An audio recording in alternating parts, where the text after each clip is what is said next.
Persistent, hardworking, determined.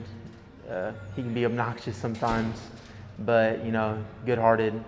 He's consistent in all areas, with his teaching, with the way he pushes students, with his curriculum especially. I had some really great teachers. I had a teacher named James Phillips, who was an advocacy instructor, and when my dad passed away my sophomore year, he saw me kind of drifting, and he grabbed me and basically said, "I'm not going to let you go down that road," and he's why I'm here today. Energetic, fun, serious, committed, definitely determined to teach students the best way he can to get students to pass his AP exam and just to overall know more than the average U.S. citizen. I had a conversation with somebody who basically said, "You need to find a job where you get paid to talk about the world." And I was like, "Oh, I'll go work in a museum." And they're like, "No, dummy, go teach." Two great questions. So question one is, what happened in '08 because it's under 50%? And then the other question was, it should be over 50% because they got elected. In fact, turn and talk at your tables really fast. What's the rate of re-election for incumbent members of Congress? One of the things that I've really been thinking about with my teaching recently is the idea of like counterinsurgency. With counterinsurgency, you win hearts and then minds. So basically the students are gonna buy into the teacher before they buy into the content. Once I get them bought in and believing in me, and I show that I believe and care in them, then we can go and I can teach them anything. I believe in you right now.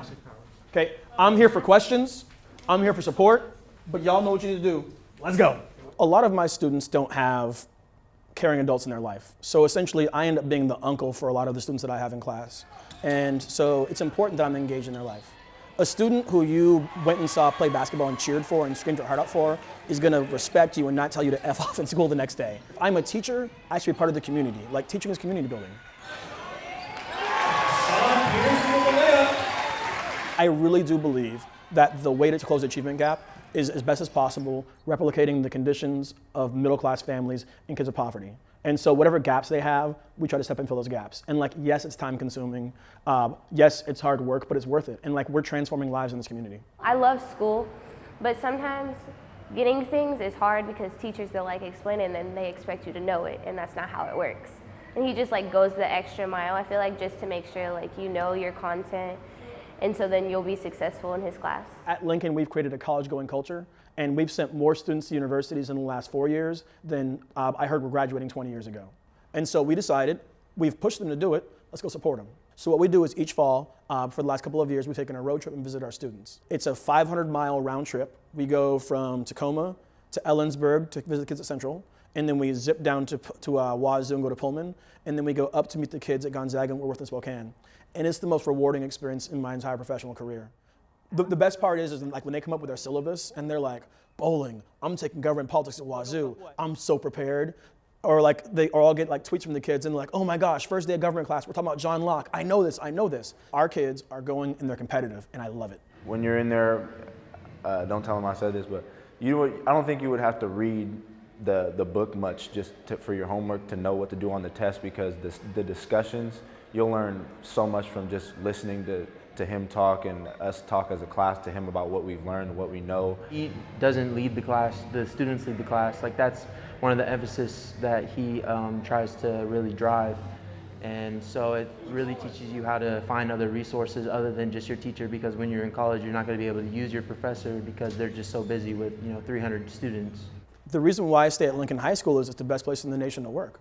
I have a group of high-functioning, amazing colleagues who believe in each other and who believe in students. I have an administrator who doesn't micromanage. He basically hires well and then leaves us alone. I feel like I have autonomy. And autonomy is something that teachers really, really need in today's policy climate. He's someone you can come talk to, because I actually was having like problems in some of my other classes, and so I would just go there whenever I had free time, and he would just talk to me about stuff. I don't think the average American knows the lack of predictability and the lack of stability that exists in an average high poverty family's life. And if they understood that circumstance like a teacher does, then they wouldn't create the policies they do. We have to tell our stories. I fundamentally believe that we should be taking our best and our brightest teachers and putting them at our highest need schools so they can do work. And all the incentives and all of the structures in our society are basically pushing teachers out of high poverty schools into more affluent schools and suburban schools. And it's from every level of the policymaking apparatus. Like the idea that we're going to evaluate teachers by their test scores. If we're going to evaluate teachers by their test scores, why would I ever want to work with a community in poverty? So military is one foreign policy power. Are there others?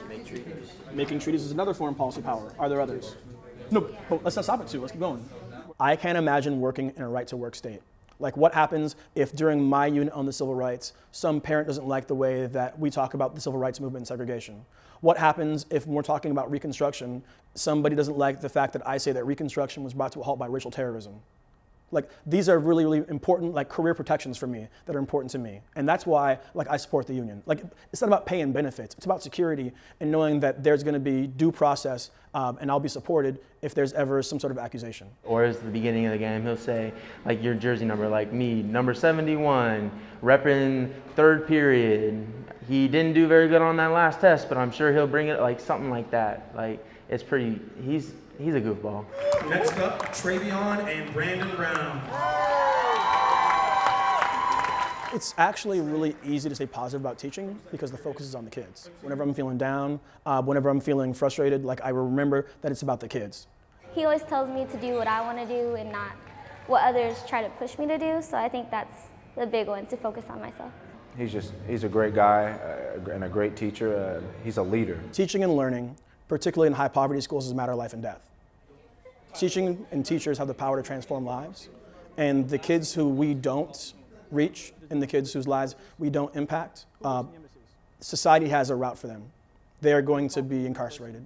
They're going to be locked into menial labor. They're going to be locked into minimum wage jobs, and in some cases, they're going to be killed prematurely.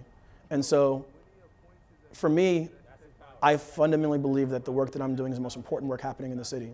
And not just me, all the teachers. Like, the work we're doing is life-saving. Teaching has saved more lives and transformed more lives than anything except modern medicine.